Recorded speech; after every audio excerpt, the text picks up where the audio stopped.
আমার মামা 50 বছর বয়সেও হাট্টা কাট্টা শক্তিশালী পুরুষ ছিলেন।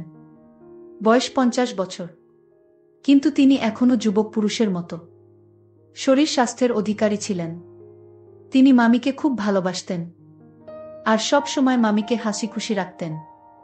কিন্তু যখন রাত হতো তখন আমার ঘর থেকে মামির অদ্ভুত অদ্ভুত আওয়াজ আসতে থাকত। তারপর আবার দেখতাম যখন মামি ঘর থেকে বেরোতেন তখন তিনি লেঙ্গরে লেঙ্গরে হাঁটতেন। মামির এরকম অবস্থা দেখে আমার খুব কষ্ট হতো। আমি ভাবতে থাকতাম, মামা মামির সাথে এমন কি করে যে মামির অবস্থা এই রকম খারাপ হয়ে যায়। একদিন রাতে মামির অবস্থা খুব খারাপ হয়ে গেল, তাই তিনি আমার সাথে ঘুমালেন। সেই দিন রাতে মামি আমাকে অসুস্থ অবস্থায় আস্তে আস্তে বললেন, বৌমা তুমি তোমার মামাকে রাতে 1 গ্লাস গরুর দুধ দিয়ে এসো। কিছু সময় পরে যখন মামি ঘুমিয়ে গেলেন তখন আমি মামির শাড়ি পরে ঘোমটা টেনে মামাকে 1 গ্লাস গরুর দুধ দিতে চলে গেলাম। যখন আমি দুধের গ্লাস রেখে পিছন দিকে ঘুরলাম তখনই মামা আমাকে মামি মনে করে তার দিকে টেনে নিলেন। এরপরে মামা আমাকে মামি ভেবে সারারাত আমার সাথে যা করলেন তা শুনলে বন্ধুরা তোমাদের মাথা ঘুরে যাবে। তাহলে চলুন বন্ধুরা গল্পটি শুরু করি। গল্পটি শুরু করার আগে বন্ধুরা তোমাদের নিকট আমার বিশেষ অনুরোধ, দয়া করে তোমরা আমার চ্যানেলটি সাবস্ক্রাইব করে আমাকে সাপোর্ট করবা। আমার নাম অন্তরা। আমি একটা গরিব পরিবারের মেয়ে। আমার বাবা অনেক কষ্টে আমাদের মানুষ করেছেন। আমি দেখতে খুবই সুন্দরী আর এখন আমার বয়স 18 বছর। আমি আমার বাবা মায়ের দ্বিতীয় সন্তান। আমার বড় দাদা সমীর আর আমি মা বাবার সাথে খুবই হাসি খুশি জীবন কাটাচ্ছিলাম। 1 বছর আগে আমার দাদার বিয়ে হয়েছে। দাদার বিয়েতে আমি খুব আনন্দ করেছি। দাদার বিয়ের পরে আমার যে বৌদি হয়ে এসেছে সে খুবই ভালো। বৌদি আমাকে খুবই ভালোবাসতো। এই কারণে আমার বাবা মাও খুব খুশি। আমরা সবাই বৌদিকেও খুব ভালোবাসতাম আর আমার দাদাও বৌদিকে খুব ভালোবাসতো। আমার দাদা শহরের একটা অফিসে কাজ করত। সে যখন অফিস থেকে বাড়ি আসতো তখন আমাদের সবার জন্য কিছু না কিছু খাবার জিনিস অবশ্যই নিয়ে আসতো। এসব কারণে আমি খুব খুশি ছিলাম। আমি মনে মনে এটাই ভাবতাম যে ভগবান যেন এরকম দাদা সবাইকে দেন। আমার বাবা মাও দাদাকে নিয়ে খুব গর্বিত ছিলেন, কেননা দাদা বাবা মায়ের খুব খেয়াল রাখত। যখন আমি উচ্চ মাধ্যমিক পাশ করলাম তখন আমার বাবা মা আমাকে বিয়ে দেওয়ার জন্য ছেলে খুঁজতে শুরু করলেন।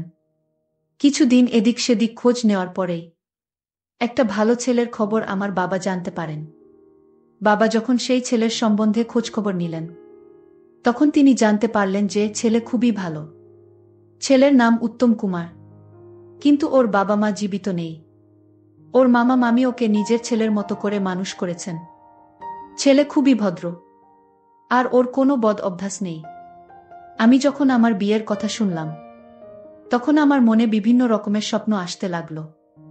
বিয়ের পরে কি হবে, আমি সেসব স্বপ্ন দেখতে লাগলাম। আমি উচ্চ মাধ্যমিক পাশ যুবতী, এই কারণে একটা ছেলে আর একটা মেয়ের মধ্যে বিয়ের পরে কি হয় সেই ভাবনা খুব ভালোভাবেই বুঝতে পারতাম। বাবা ভাবলেন পরিবার যখন ভালো তখন দেরি করা উচিত না। এই কারণে বাবা তাড়াতাড়ি করে আমার বিয়ের দিন ঠিক করে দিলেন। 10 দিন পরেই লগ্ন দেখে আমার বিয়ে ঠিক করে দেওয়া হলো। আমার বাবা আর দাদা বিয়ের জোগাড় যন্ত্র করতে ব্যস্ত হয়ে পড়লেন। এভাবেই দেখতে দেখতে 10 দিন পার হয়ে গেল। আজকে আমার বিয়ে বরযাত্রী আসার পরে খুব ধুমধাম করে শান্তিপূর্ণভাবে বিয়ে হয়ে গেল। আর বিয়ের পরে আমি আমার শ্বশুরবাড়িতে এসে গেলাম। শ্বশুরবাড়িতে আমার স্বামীর মামা এবং মামি আমাকে বরণ করে নিলেন। তারা আজকে খুব খুশি। বিয়ের সমস্ত নিয়ম কানুন পালন করার পরে আমাকে সুন্দর করে সাজানো বাসর ঘরে বসিয়ে দেওয়া হলো। আমি মাথায় ঘোমটা টেনে মাথা নিচু করে বসে আমার স্বামীর জন্য অপেক্ষা করছিলাম। সেই সময় আমার মনে উথাল পাতাল চলছিল, কেননা বাসর রাত সম্বন্ধে আমি অনেক কথা শুনেছিলাম। আমি শুনেছিলাম যে এটা জীবনের একটা স্মরণীয় রাত হয়। আমি সবকিছু চিন্তা করে খুব ঘাবড়ে যাচ্ছিলাম।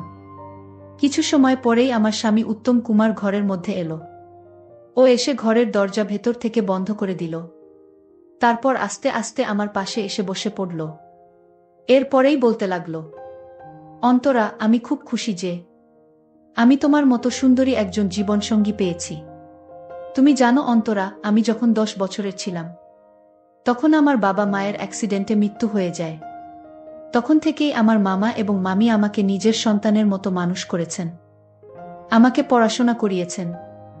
আমি চুপচাপ উত্তমের কথা শুনছিলাম। তারপরে আমি ওকে জিজ্ঞেস করলাম যে, তোমার মামা মামির নিজের কোনো সন্তান নেই? এই কথার উত্তরে আমার স্বামী উত্তম কুমার বলতে লাগলো যে, আমার মামির বিয়ের পরে অনেক দিন অবধি কোনো সন্তান হয়নি। এরপর মামা মামিকে অনেক বছর ধরে চিকিৎসা করালেন। তারপরে গিয়ে তিনি সন্তান সম্ভাবা হন। কিন্তু যখন বাচ্চা হওয়ার সময় এলো, তখন হঠাৎই মামির শরীর খুব খারাপ হয়ে যায়। ডাক্তারের কাছে নিয়ে গেলে ডাক্তার মামিকে চেক আপ করে বললেন, মা এবং সন্তান এর মধ্যে যে কোনো একজনকে তারা বাঁচাতে পারবেন। সেই সময় মামা বুঝতে পারছিলেন না যে সন্তানকে বাঁচাবেন নাকি মামিকে বাঁচাবেন। তারপর তিনি সিদ্ধান্ত নিয়ে ডাক্তারকে বলে দিলেন যে, মামিকে যে কোনো উপায়ে হোক বাঁচিয়ে নিন। সেই সময়ে ডাক্তার মামিকে অপারেশন করে তাকে বাঁচিয়ে তো নিলেন, কিন্তু ডাক্তার এটাও বলে দিলেন যে তিনি আর কখনোই মা হতে পারবেন না। এই দুঃখ থেকে আমার মামা মামি অনেক দিন অবধি বের হতে পারেননি। এর কিছু দিন পরেই আমার বাবা মায়ের অ্যাক্সিডেন্টে মৃত্যু হয়। তখন থেকেই তারা আমাকে নিজের ছেলের মতো ভালোবাসে মানুষ করছেন। যাই হোক না কেন, আমি নিজের মামার উপকার কখনো ভুলতে পারবো না। এই কথা বলতে বলতে আমার স্বামীর স্বরে নরম ভাব এসে গেছিল, সাথে তার চোখে জল এসে গিয়েছিল। তখন আমি আমার স্বামীকে বললাম যে, তুমি এত চিন্তা করছো কেন? আমি তাদের এত ভালোভাবে সেবা করব যে তারা সব সময় হাসি খুশি থাকবেন। এই কথা বলার সময় আমার মধ্যে আবেগ ফুটে উঠেছিল। এরপরে আমি আমার স্বামীর হাত ধরে তাকে বললাম, আজকে আমাদের বাসর রাত। তুমি কি এইসব কথা বলেই সারা রাত পার করে দেবে নাকি? এটা বলার সাথে সাথে আমার স্বামী আমাকে এক ভিন্ন রকম আনন্দে মেতে উঠলেন। কিন্তু সে এই বিষয়ে খুব দুর্বল। সে খুব একটা বেশি পারফরমেন্স করতে পারছিল না। আমিও তার কাছ থেকে ভালো কিছু পাওয়ার জন্য অপেক্ষা করছিলাম। কিন্তু কিছু সময় পরেই উত্তম কুমার উঠে আমার থেকে দূরে সরে গেল। ও 5 মিনিটও ঠিকভাবে আমার উপর টিকতে পারেনি। এই সব দেখে আমি ভিতরে ভিতরে বলতে লাগলাম, আমি এই রাতের জন্য কত স্বপ্ন দেখেছিলাম, আর কত স্বপ্ন নিজের মনে সাজিয়ে রেখেছিলাম। কিন্তু আমার সেই সমস্ত স্বপ্ন আর আশার উপর জল ঢেলে দিল। উত্তম কুমার আমাকে সেই খুশি দিতে পারেনি যে একজন স্ত্রী নিজের স্বামীর কাছ থেকে চায়। উত্তম কুমার খুবই তাড়াতাড়ি গভীর ঘুমে ঘুমিয়ে গেল। কিন্তু আমি একটা তৃষ্ণার্ত চাতকের মতো বিছানাতেও এপাশ ওপাশ করতে থাকলাম। এসব করতে করতেই কখন যে সকাল হয়ে গেল বুঝতেই পারলাম না। আমি সকালে উঠে ফ্রেশ হওয়ার জন্য বাথরুমে চলে গেলাম। যখন বাথরুম থেকে ফিরে এলাম, তখন দেখলাম মামা বারান্দায় শরীর ঠিক রাখার জন্য ব্যায়াম করছেন। তাকে এভাবে ব্যায়াম করতে দেখে আমি অবাক হয়ে গেলাম যে মামার বয়স 50 বছর হওয়ার পরেও তাকে একটা যুবক পুরুষের মতো মনে হচ্ছিল। যাই হোক, তারপরে আমি ঘরে ঢুকে কাপড় বদলে রান্নাঘরে গিয়ে চা বানাতে লাগলাম।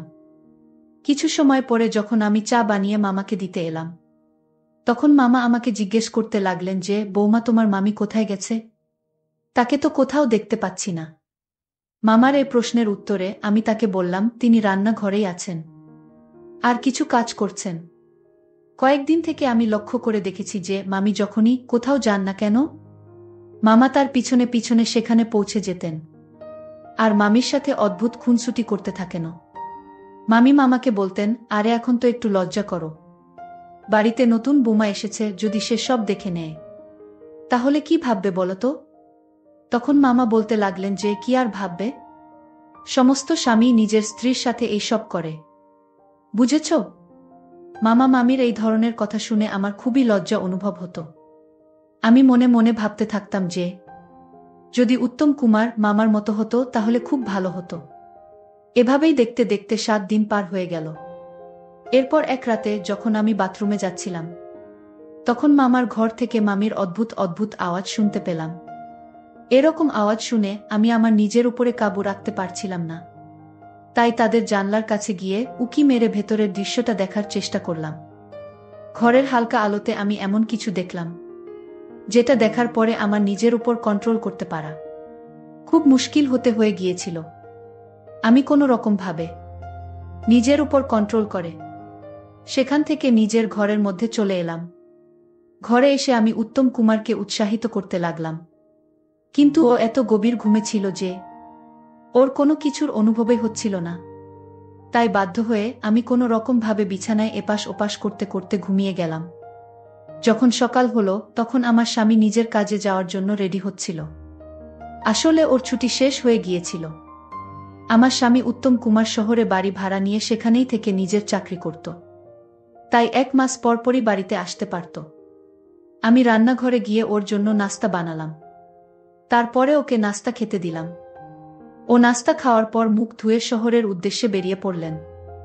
আর আমি নিজে উদাস চেহারা নিয়ে নিজের ঘরে চলে এলাম।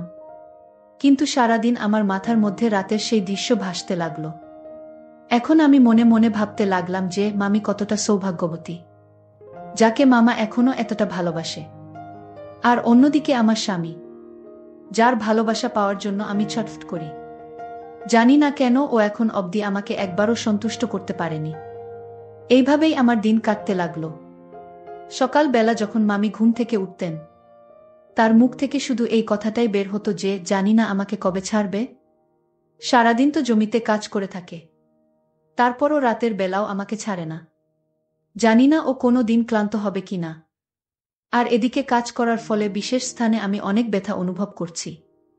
মামির মুখ থেকে এই ধরনের কথা শুনে আমি হতবাক হয়ে যেতাম যে মামা মামির সাথে কি এমন করে, যার কারণে মামি এই ধরনের কথা বলতে থাকেন। পরের দিন রাতে আবার মামার ঘর থেকে একই ধরনের আওয়াজ আসতে লাগলো। এবার আমি আর নিজেকে থামাতে পারলাম না। আবার সেই জানালার কাছে গিয়ে তাদের ঘরের ভিতরে উকি মেরে দেখতে লাগলাম। আবারও সেই একই দৃশ্য আমার চোখের সামনে ফুটে উঠল। এটা দেখে আমার অস্বস্তি হতে শুরু করেছিল। এরপর আমি নিজের পা পিছনে করে নিজের ঘরে ফিরে এলাম। ঘরের মধ্যে এসে আমি এটাই ভাবতে লাগলাম যে যদি এই কথাটা মামা অথবা মামি জানতে পারেন, তাহলে তারা আমার সম্বন্ধে কি ভাববেন। এই সব কথা ভেবে আমি কয়েকদিন সেই সব দেখা বন্ধ করে দিয়েছিলাম। একদিন রাতে মামির শরীর খুব খারাপ ছিল, কিন্তু তিনি নিজের মাথায় হাত দিয়ে বারবার এটাই বলে যাচ্ছিলেন যে আমার শরীর খারাপ। কিন্তু মামার এসব নিয়ে কোনো মাথা ব্যথাই নেই। তার তো শুধু নিজের খুশি পূরণ করা চাই। এরপর মামি আমাকে বললেন, বৌমা, আজকে আমার শরীরটা একদমই ঠিক নেই, তাই আজকে আমি ওই ঘরে কোনো মতেই যাব না। তোমার মামার যেহেতু রাতের বেলা দুধ খাওয়ার অভ্যাস আছে, তাই আজকে তুমি তাকে দুধ দিয়ে এসো। মামির মুখ থেকে এই কথা শুনেই রাতের সেই দৃশ্য আমার চোখের সামনে ভাসতে লাগল। এরপরে মামি অন্য ঘরে গিয়ে ঘুমিয়ে পড়লেন, আর আমি দুধের গ্লাস নিয়ে মামার ঘরের দিকে গেলাম। সেই সময় মামা নিজের ঘরে হালকা আলো জ্বেলে বিছানায় শুয়েছিলেন। যখন আমি দুধের গ্লাস নিয়ে দরজার কাছে পৌঁছালাম, তখন আমার মনে অনেক রকম চিন্তা আসতে লাগলো।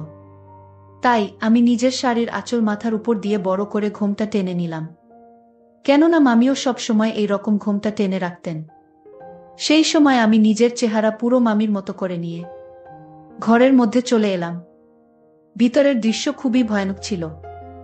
আমি তাড়াতাড়ি করে দুধের গ্লাস রেখে যখন ফিরে আসতে শুরু করলাম, তখনই মামা পিছন থেকে টান মেরে আমাকে তার দিকে নিতে চাইলেন। আমি তাড়াতাড়ি করে নিজের মুখ ঢেকে নিলাম, যাতে তিনি আমার মুখ দেখতে না পান। এরপর তিনি আমার সাথে সেই রকম ব্যবহার করতে লাগলেন যেমনটা তিনি মামির সাথে করতেন। এই সময় আমিও নিজের উপর কন্ট্রোল করতে পারিনি। আর তারপরে মামা আমার সাথে এমনটাই করলো যেমনটা মামির সাথে করল। এরপরে যখন তিনি ক্লান্ত হয়ে ঘুমিয়ে গেলেন, তখন আমি সেখান থেকে উঠে নিজের ঘরে চলে এলাম। আজকে আমি খুব খুশি। ঘরে বসে বসে এটাই ভাবছিলাম যে মামির অবস্থা কেন এরকম থাকে। সেই আইডিয়া আজকে আমি পেয়ে গেছি। এরপরে আমি বিছানায় শুয়ে ঘুমিয়ে গেলাম। কখন যে আমি গভীর ঘুমে ঘুমিয়ে গেলাম জানতেই পারলাম না। যখন সকালে আমার চোখ খুলল, তখন আমার খুব ফ্রেশ অনুভব হচ্ছিল। রাতের বেলা যে খুশি আমি পেয়েছিলাম, তার তো কোনো ঠিকানাই ছিল না। এরপর আমি বিছানা ছেড়ে ফ্রেশ হওয়ার জন্য বাথরুমে চলে গেলাম। কিছু সময় পর বাইরে বেরিয়ে নিজের ঘরে গিয়ে সাজগোজ করলাম। তারপরে মামির কাছে গিয়ে দেখলাম যে তার শরীরে এখনো খুব জ্বর।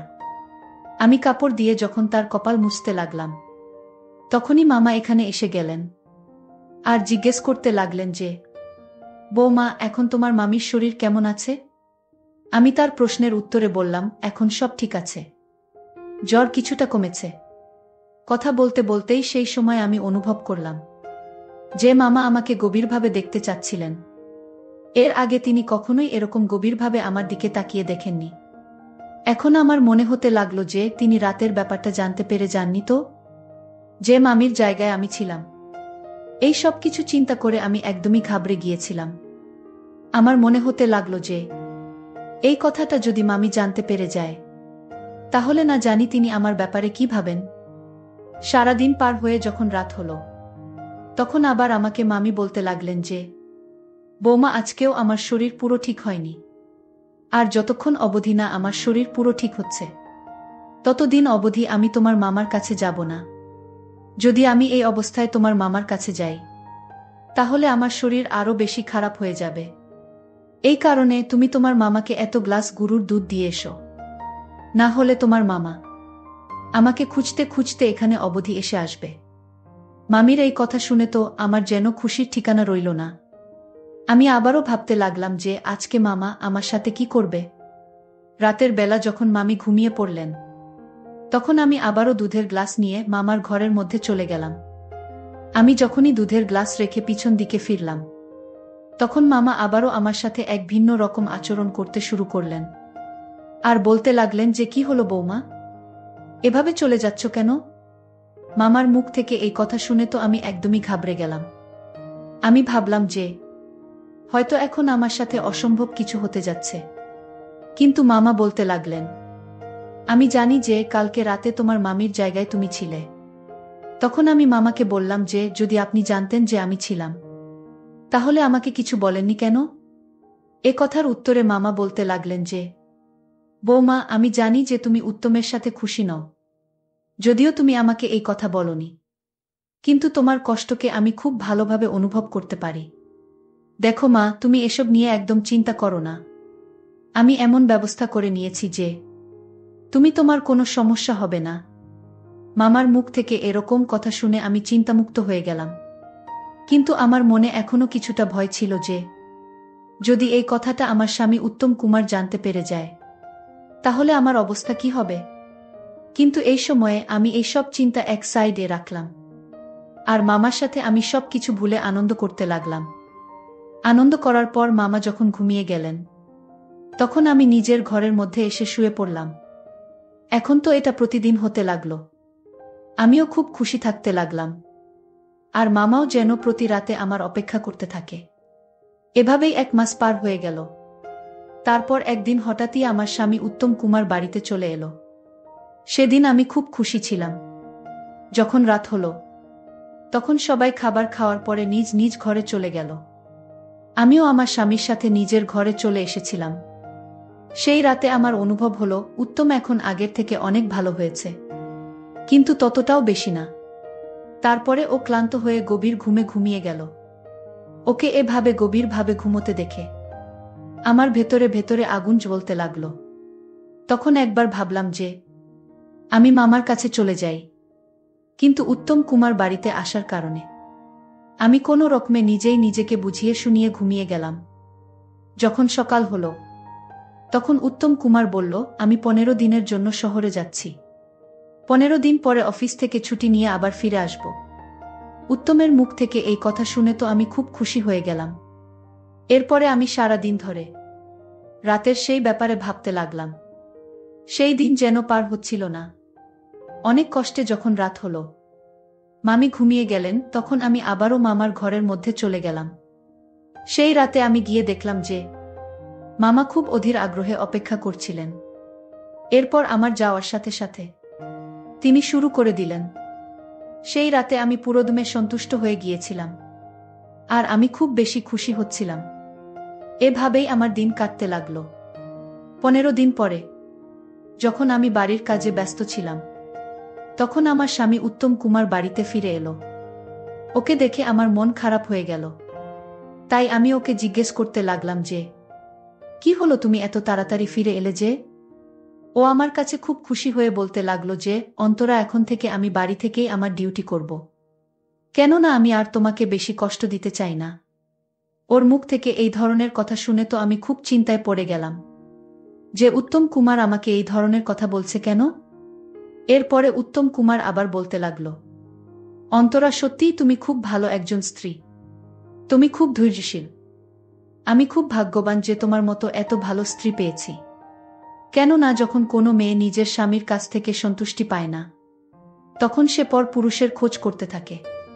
কিন্তু আমার এরকম অবস্থা সত্ত্বেও তুমি এরকম কিছুই করনি। তুমি আমার বিশ্বাসের মর্যাদা রেখেছ। এটাই আমার জন্য খুব গর্বের ব্যাপার। স্বামীর মুখে নিজের সম্বন্ধে এই ধরনের কথা শুনে আমি নিজেই নিজেকে মনে মনে গালি দিতে লাগলাম। আমি ভাবতে লাগলাম যে আমার স্বামী আমার উপর কতটা ভরসা করেছিল, কিন্তু আমি তার পিছনে কি সব করে যাচ্ছিলাম। এত ভালো স্বামীকে ধোঁকা দিয়েছি। এই সময় আমার নিজেরই নিজ থেকে ঘৃণা হতে শুরু করেছিল, আর আমি ভিতরে ভিতরে খুব অস্বস্তি অনুভব করছিলাম। আমার স্বামী আরও বলতে লাগল যে, তুমি জানো অন্তরা, আমার একটা গুপ্ত রোগ ছিল, যার চিকিৎসা আমি শহর থেকে করাচ্ছিলাম। এই অসুখের কারণেই আমি বিয়েও এখনই করতে চাইতাম না, কিন্তু মামির কথায় আমাকে তোমায় এত তাড়াতাড়ি বিয়ে করতে হলো। কিন্তু এখন চিকিৎসার কারণে আমার এই অসুখ একদমই ঠিক হয়ে গেছে। যখন রাত হলো, তখন আমি আমার স্বামীর থেকে সেই খুশি পেয়েছিলাম, যেটা আমি বিয়ের পরে আমার স্বামীর থেকে কখনো পাইনি। আজকে আমি খুব খুশি। পরের দিন সকালে যখন মামার নজর আমার উপরে পড়ল, তখন আমি তার সামনে থেকে নিজের মুখ লুকোতে থাকলাম। সেই সময় আমার নিজের চোখ খুলেছিল যে আমি একটা মারাত্মক ভুল রাস্তায় চলেছিলাম। কিন্তু এখন আমি আমার স্বামীকে আর ধোঁকা দিতে পারবো না। সেই দিনের পর থেকে আমি মামার ঘরে যাওয়া ছেড়ে দিয়েছি। আর এখন আমি নিজের স্বামীর সাথে খুবই খুশি। এখন সে আমাকে প্রতিদিন খুবই আনন্দ দিতে পারে।